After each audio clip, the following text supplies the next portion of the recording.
Welcome to this video in which I talk about how to answer the common interview question, where do you see yourself in 5 years? One of the candidates that I was coaching asked me, I'm just applying for this new job. How should I know what I want to do in 5 years? Why doesn't the interviewer focus on the present? I understand this reaction, and only a few people have a clear picture of their 5-year plan. So why is this question asked? Well, there are a couple of reasons.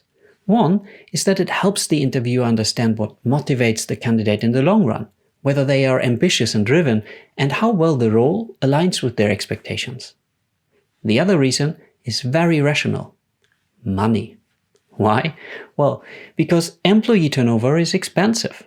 A new person needs to be recruited, trained and onboarded, and there is a loss of productivity in the beginning. Studies have shown that replacing an employee that quits costs between a couple of $1,000s and up to twice their annual salary, depending on the role seniority. By asking applicants about their future vision, the interviewer tries to understand whether they intend to stay for a while or if the new job is just a transit station. Of course, that does not mean that you need to commit yourself to doing the same work for 5 years. And maybe you do have plans to use this job only as a stepping stone. That's fine, but nothing you want to focus on when answering this question. Instead, a good approach can be to develop a genuine answer under the assumption that you will still be working for this company in a couple of years. Either way, here are 5 steps to formulate a balanced and convincing answer. Step 1. What would you like to do in 5 years? Imagine you get the job, start working at the new company, and you really thrive. You do the tasks you like, have supporting colleagues, a great manager, and develop new skills. If everything goes perfectly, what will you be doing in 5 years? How did you grow since you started? What role would you have? Maybe you have become an expert or taken a leadership role.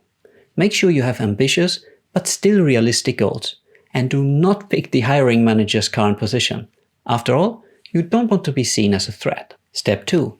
What milestones would you have passed? Think about what milestones you have passed during these years that enabled you to get there. This could be deepening or broadening your skills, achieving specific results, or taking on new responsibilities. Think about it as the journey you took from your first day of employment to what you do after 5 years. Step 3. How would you be able to contribute? How will you be able to contribute in 5 years?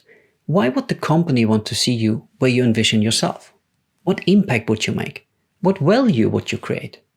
This could, for example, be higher customer satisfaction, increased productivity, improved quality, elevated sales, or faster innovations. Step 4. Why do you envision yourself like this?